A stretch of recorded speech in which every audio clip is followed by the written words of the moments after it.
হইতে বাহির করিয়া কোথায় তোমরা নিয়ে যাও, ঘর হইতে বাহির করিয়া কোথায় তোমরা নিয়ে যাও।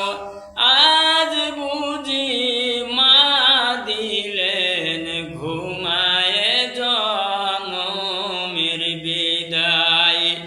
তিন কাঁথার সার করিয়া কিসের নামাজ পড়াও ভাই, তিন কাঁথার সার করিয়া কিসের নামাজ পড়াও ভাই, তিন কাঁথার সার করিয়া জানাজার নামাজ পড়াও ভাই, তিন কাঁথার সার করিয়া জানাজার নামাজ পড়াও।